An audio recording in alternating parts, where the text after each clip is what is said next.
Ta parole est une lampe à mes pieds, une lumière sur mon sentier. Psaume 119, verset 105. La méditation.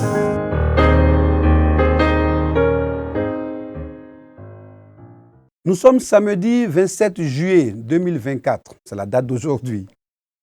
Alors pour la méditation de ce jour, le lecteur de la Bible nous propose Lévitique chapitre 25, du verset 23 jusqu'au verset 55. Voilà, beaucoup de versets à lire aujourd'hui. Lévitique 25, alors du verset 23 jusqu'au verset 55. Mais avant tout, je voudrais vous dire que toute l'équipe de production se joint à moi pour vous dire, installez-vous bien où vous êtes installés, si c'est dans la voiture, si c'est à la maison, installez-vous bien parce que c'est samedi aujourd'hui et nous allons méditer la parole de Dieu. Ils sont nombreux ici en studio avec qui nous avons préparé cette émission. Vous n'imaginez pas ce que nous faisons en ce moment pour que vous puissiez, par la magie des ondes, retrouver ce passage pour la méditation. Nous te bénissons, Seigneur, et nous te louons parce que tu es grand et tu es puissant. Tu es digne de louange et tu es digne d'adoration. Ta parole est une lampe à nos pieds et une lumière sur nos sentiers. Seigneur, nous voulons que tu nous éclaires. Béni sois-tu, au nom de Jésus-Christ. Amen. Lévitique 25, du verset 23 jusqu'au verset 55. Alors, les terres ne se vendront point à perpétuité, car le pays est à moi. Car vous êtes chez moi comme étrangers et comme habitants. Si ton frère devient pauvre et vend une portion de sa propriété, celui qui a le droit de rachat, son plus proche parent, viendra et rachètera ce qu'il a vendu, ce qu'a vendu son frère. Si un homme n'a personne qui ait le droit de rachat et qui se procure lui-même de quoi faire son rachat, il comptera les années depuis la vente, restituera le surplus à l'acquéreur et retournera dans sa propriété. S'il ne trouve pas de quoi lui faire cette restitution, ce qu'il a vendu restera entre les mains de l'acquéreur jusqu'à l'année du jubilé, au jubilé. Il retournera dans sa propriété et l'acquéreur en sortira.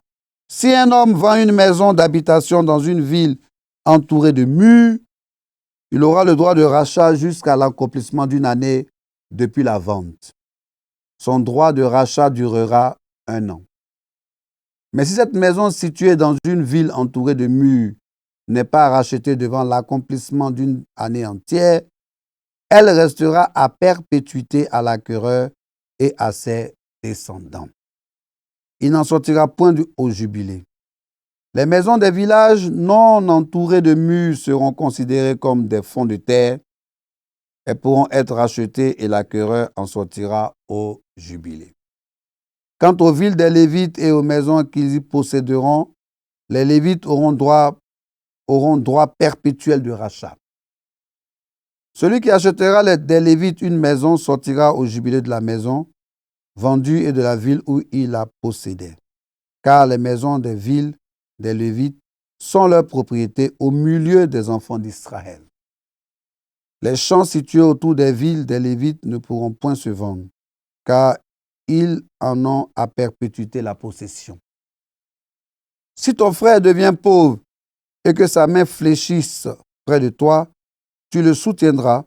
Tu feras de même pour celui qui est étranger et qui demeure dans le pays, afin qu'il vive avec toi. Tu ne tireras de lui ni intérêt ni usure, tu craindras ton Dieu et ton frère vivra avec toi. Tu ne lui prêteras point ton argent à intérêt et tu ne lui prêteras point des vivres à usure. Je suis l'Éternel ton Dieu qui vous ai fait sortir du pays d'Égypte pour vous donner le pays de Canaan pour être votre Dieu. Si ton frère devient pauvre près de toi et qu'il se vende à toi, tu ne lui imposeras point le travail d'un esclave. Il sera chez toi comme un mercenaire, comme celui qui y demeure. Il sera à ton service jusqu'à l'année du jubilé. Il sortira alors de chez toi, lui et ses enfants avec lui, et il retournera dans sa famille, dans la propriété de ses pères. Car ce sont mes serviteurs que j'ai fait sortir du pays d'Égypte. Ils ne seront point vendus comme on vend des esclaves. Tu ne domineras point sur lui avec dureté et tu craindras ton Dieu. C'est des nations qui vous entourent et que tu prendras ton esclave et ta servante qui t'appartiendront. C'est d'elles que vous acheterez l'esclave et la servante. Vous pourrez ainsi en acheter des enfants, des étrangers qui demeureront chez toi et de leurs familles qu'ils engendreront dans votre pays. Et ils seront votre propriété. Vous les laisserez en héritage à vos enfants après vous, comme une propriété. Vous les garderez comme esclaves à perpétuité. Mais à l'égard de vos frères, les enfants d'Israël, aucun de vous ne dominera avec dureté sur son frère. Verset 47. Si celui qui demeure chez toi devient riche, et que ton frère devienne pauvre près de lui, et se vende à l'étranger qui demeure chez toi ou à quelqu'un de la famille de l'étranger, il aura pour lui le droit de rachat. Après qu'il se sera vendu, un de ses frères pourra le racheter. Son oncle ou le fils de son oncle ou l'un de ses proches parents pourra le racheter. Ou bien, s'il en a les ressources, il se rachètera lui-même. Verset 50, il comptera avec lui qu'il a acheté depuis l'année où il s'est rendu jusqu'à l'année du jubilé. Et le prix à payer dépendra du nombre d'années, lesquelles seront évaluées comme celui d'un mercenaire. S'il y a encore beaucoup d'années, il paiera son rachat à raison du prix de ces années et pour lesquelles il a été acheté. S'il reste peu d'années jusqu'à celle du jubilé, il en fera le compte et il paiera son rachat à raison de ces années. Verset 53. Il sera comme un mercenaire à l'année et celui chez qui il sera né le traitera point avec dureté sous tes yeux. S'il n'est racheté d'aucune de ces manières, il sortira l'année du jubilé, lui et ses enfants avec lui. Verset 55. Car c'est de moi que les enfants d'Israël sont esclaves. Ce sont mes esclaves que j'ai fait sortir du pays d'Égypte. Je suis l'Éternel, votre Dieu. La lecture était un peu longue, Elle était un peu longue.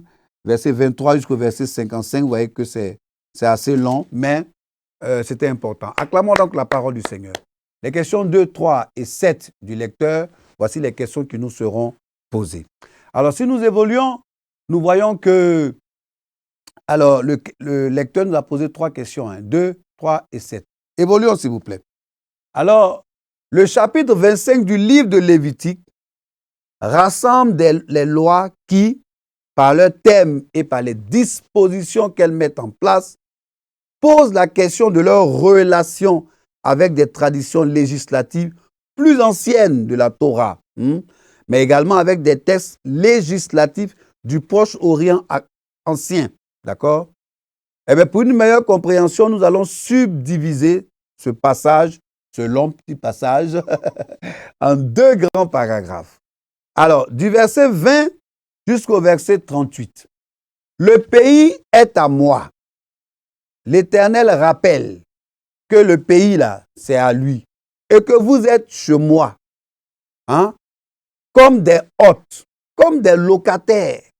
Il est le propriétaire et nous sommes des locataires. On a vu ça au verset 23. On peut aussi voir cela en Psaume 24, verset 1. Donc, de même qu'un maître de maison a la charge de ses invités, Dieu s'engage à subvenir à l'entretien des siens, c'est-à-dire de nous, et de nous donner d'une manière miraculeuse, chaque 6e année, une triple récolte permettant de respecter le sabbat d'année. Alléluia! Le sabbat d'année. Le chrétien est encore moins Israël, un propriétaire d'ici-bas. Cher téléspectateur, tu es un propriétaire. Tu es un propriétaire.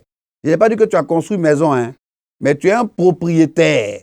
Ça veut dire que tu appartiens à celui qui dit « Vous êtes à moi ». Donc, tu deviens aussi le propriétaire. Tu te caches derrière le Seigneur et tu dis aussi « Vous êtes à moi ». Le chrétien est encore moins Israël, un propriétaire ici-bas. Si nous avions toujours présente à l'idée ou à l'esprit cette pensée que rien n'est à nous, et rien n'est à nous, tout ce que nous avons appartient au Seigneur. Tout ce que tu as appartient au Seigneur.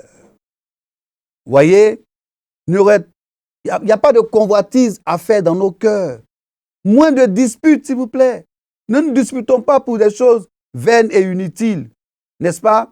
Entre nous, c'est au ciel, non sur la terre, que nous possédons les vraies richesses. Alléluia! Les vraies richesses, là, ce n'est pas ici. Les richesses d'ici, là, elles sont éphémères. La rouille, la teigne, tout ça peut les rendre, comment je vais dire, peut les ternir. Nos richesses au ciel, ce qui ne va jamais ternir. Alors, on peut voir ça en Luc 16, donc verset 11 et verset 12. Dans ce chapitre, Dieu se plaît à déployer sa grâce magnifique, nous montrant comment, 1, il délivre ses enfants. 2, comment il s'occupe de leur repos. 3, comment il s'occupe de leur joie. C'est-à-dire, comment Dieu met la joie en nous. 4, il veille à ce qu'ils ne soient pas victimes de la dureté de leurs frères ou de leur propre insouciance. Et en cela, il nous donne un exemple, voyez, nous invitant à user vis-à-vis d'autrui la même miséricorde dont nous sommes les bénéficiaires. Alléluia! D'accord? On peut voir ça au verset 35 jusqu'au verset 38. Ce sera pour nous l'occasion de montrer au Seigneur que nous apprécions sa grâce. Chers téléspectateurs, il faut apprécier la grâce de Dieu là, dans ta vie. Il faut apprécier. Et que nous n'avons pas oublié ce que lui, Dieu, il a fait pour nous. On peut le voir en Matthieu 18, donc verset 32 jusqu'au verset 33. Alors la grâce de Dieu, chers téléspectateurs, vous qui nous suivez, la grâce de Dieu là, tu es venu nu, tu vas repartir nu. Et tout ce que tu as trouvé sur cette terre, c'est la grâce de Dieu qui t'a donné cela. C'est Dieu qui t'a donné cela. Donc, il ne faut pas t'enorgueillir, il ne faut pas lever les épaules, il ne faut pas dire, tu sais à qui tu as fait, on a affaire à personne, on a fait un mortel. Toi qui m'écoutes là, tu es un mortel, donc il ne faut pas dire, tu sais à qui tu as fait. Tu sais à qui tu as fait là. C'est l'expression qu'on connaît ici à Abidjan. Tu n'es rien, tu n'es que poussière et tu vas retourner poussière. C'est la grâce de Dieu qui fait de toi ce que tu es aujourd'hui. Alors, on m'a raconté l'histoire d'un témoignage d'un enfant qui était un fils de président. Et puis, il jouait donc dans la cour présidentielle. Mais lui, pour la cour, c'est un enfant, pour lui, c'est une cour. Hein? Il jouait. Et puis, il y a un monsieur qui voulait depuis voir le président. Et puis, il a appelé le petit. Et le petit est venu. Il dit, je veux voir le président. Et le petit, les gardes corps ont commencé à empêcher le petit, le monsieur. Le petit dit, non, il dit qu'il veut voir papa, il veut voir papa. Et il a conduit doucement, le monsieur pour rencontrer le président. Mais lui, il n'appelle pas le président, il appelle papa. Il est le président, mais lui, c'est son papa. Il dit, papa, toi, tu appartiens au roi des rois. Et puis, tu marches devant les personnes qui ne connaissent pas Jésus, puis tu baisses la tête. Tu parles, tu baisses la tête. Non! Ne baisse pas la tête. Il faut parler crânement, pas avec impolitesse. Mais tu es un fils du roi. On dit, en Côte d'Ivoire ici, on dit, enfant des boss, on répète, c'est boss. Mais ça veut dire, enfant de Dieu, mais c'est Dieu. Tu es un fils de roi, mais tu es roi. Tu es un fils de roi, et puis tu te fais comme ça, doucement. Et non, il faut arrêter ça. Tu es un fils de roi. Je suis fils du roi. Le roi des rois est mon père. Je suis fils du roi. Alléluia. Tu es fille du roi. Le roi des rois est ton père. Si nous évoluons, nous voyons que le fils le roi, je suis son fils. Et du verset 39 jusqu'au verset 55, je vous ai dit qu'on allait diviser en deux grands paragraphes. Le premier paragraphe, c'était ce qu'on avait vu, et le deuxième paragraphe, du verset 39 jusqu'au verset 55. Lorsque retentissait la trompette, la trompette retentit, la trompette de la délivrance. Alléluia. La trompette de la délivrance est en train de retentir. L'esclave retrouve sa liberté. Le pauvre reprend la possession de ce qu'il a perdu. Les familles se reconstituent. Gloire à Dieu. La trompette sonne. L'esclave retrouve sa liberté. Le pauvre retrouve ce qu'il avait perdu. Et les familles se reconstituent. Chaque héritage retournait à son véritable propriétaire. C'était une restauration, une joie générale, image de celle que nous connaîtrons, n'est-ce que Satan sera lié et la création, au contraire, déliée de sa servitude. On peut évoluer, s'il vous plaît. Jusqu'à maintenant, souffrante et en travail, la terre jouira sous le règne de Christ, de la liberté, de la gloire des enfants de Dieu. Alléluia. Est-ce que vous comprenez ce que je suis en train de dire? Est-ce que vous comprenez, vous saisissez la profondeur de ce que je suis en train de dire? Satan sera lié et au contraire, nous serons déliés de la servitude. Et maintenant, jusqu'à maintenant, souffrante et en travail, la terre jouira sous le règne de Christ, de la liberté, de la gloire des enfants de Dieu. On peut voir cela en Romains 8, verset 21. Donc, semblable à ce pauvre qui s'est vendu à l'étranger. Le semblable à ce pauvre qui s'est vendu à l'étranger, verset 47. Le peuple d'Israël, qui par sa faute a perdu son héritage, il le retrouvera alors là. Si vous prenez note, écrivez définitivement et puis soulignez ça de deux traits. Fiap, fiap, définitivement, des mains de celui qui l'a racheté. Alléluia. Jésus-Christ. Jésus-Christ, le vrai Boaz que nous voyons en Ruth chapitre 4. C'est l'occasion aussi de saluer un jeune frère du ministère, Boaz Yakairo, je te salue.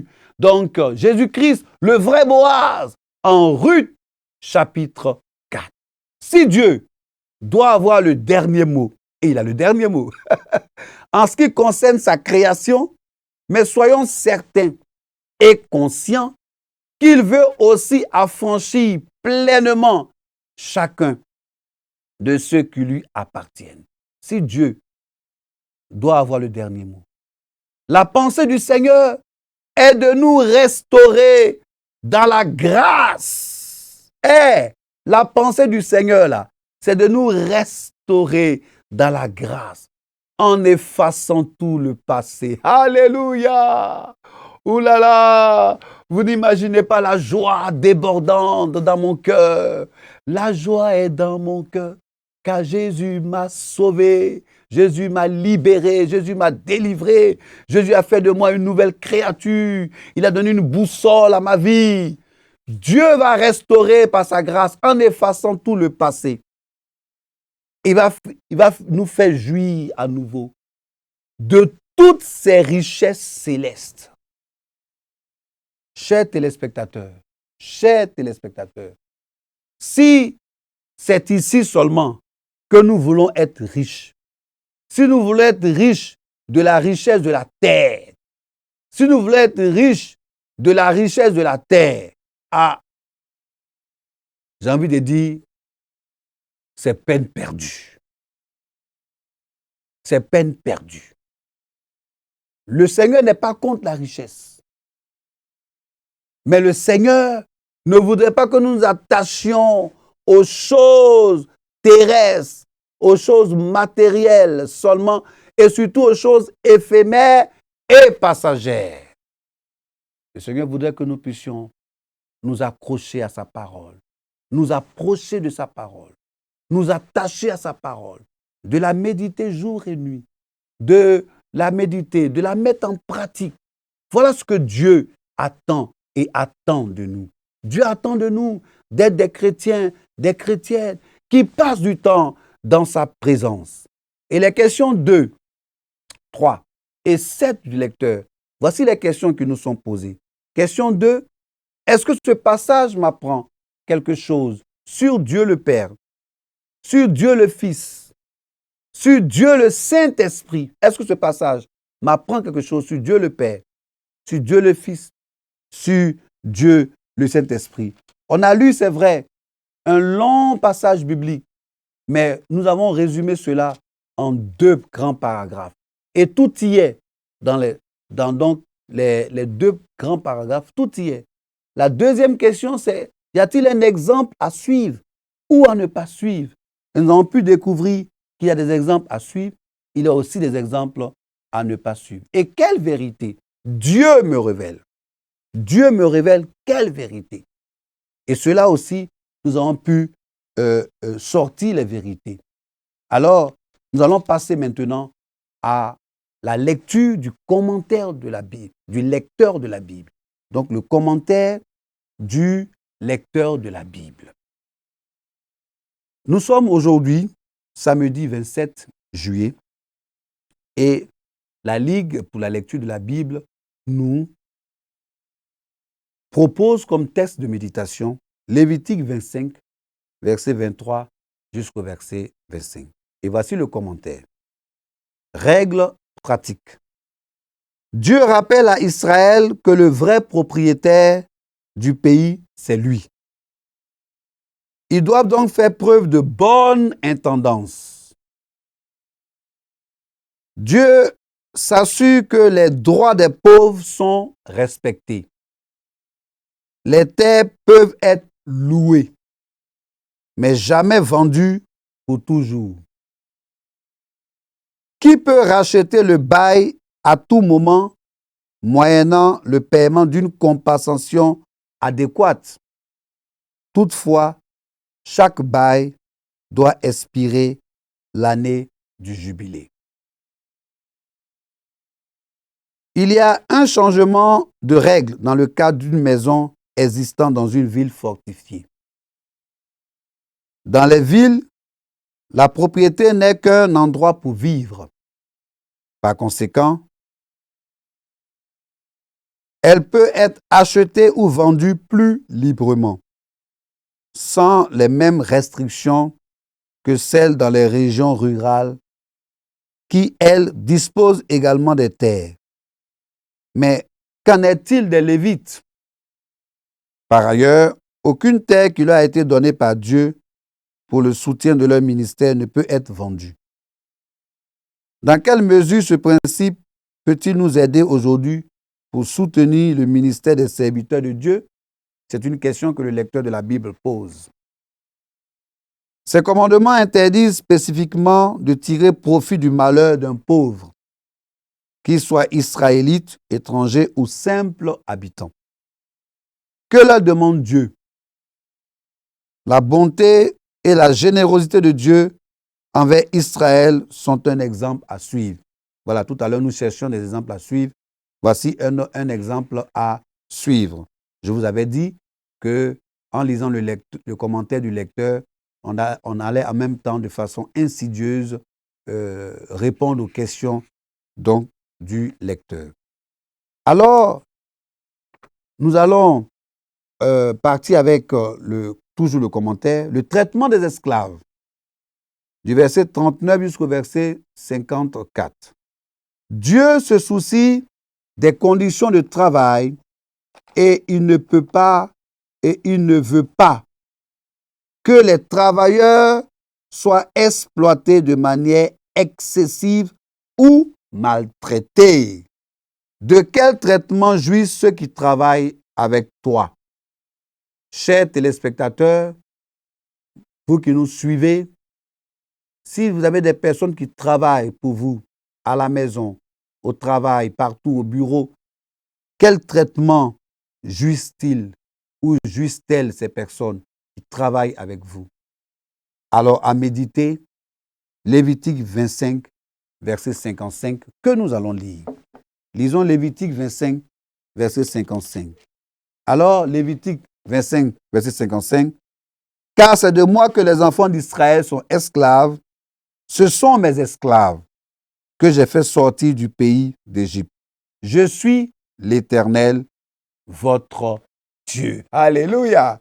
Je suis l'Éternel, votre Dieu. C'est à moi qu'appartient. Vous êtes des locataires. Je suis le propriétaire. Je n'ai pas dit moi, Koudou, je suis le propriétaire. C'est Dieu qui dit, je suis le propriétaire. Vous, mes enfants, vous êtes mes locataires. Donc, le respect qu'on doit à son propriétaire, on respecte son propriétaire, on fait tout pour payer le loyer aux dates indiquées selon le contrat de bail, même s'il y en a qui ne payent pas toujours, qui filent entre les mailles du filet. Alors, il faut savoir que Dieu est notre propriétaire et nous sommes ses locataires. C'est ici que nous allons nous arrêter pour la méditation de ce jour. Alors, si vous nous prenez maintenant en marche, nous avons médité Lévitique 25, verset 23 jusqu'au verset 55. Oui, un long passage, mais un passage enrichissant. Et nous avons répondu aux questions du lecteur. Nous te bénissons, Seigneur, et nous te rendons toute la gloire. Tu es grand, tu es puissant, tu es digne de louange, tu es digne d'adoration. Que ton nom soit béni, que ton nom soit glorifié. Maintenant, tu nous as enseigné, nous allons mettre ces paroles en pratique. Tu dis que tout est à toi et nous sommes avec toi. Seigneur, nous voulons marcher dans tes pas. Que ton nom soit béni au nom de Jésus-Christ. Amen. Voilà, Espérance TV, pour le salut du monde. Voilà, c'est ici que nous arrêtons et nous vous disons, Dieu vous aime. Dieu vous aime. Je vous aime également et que la paix soit votre partage.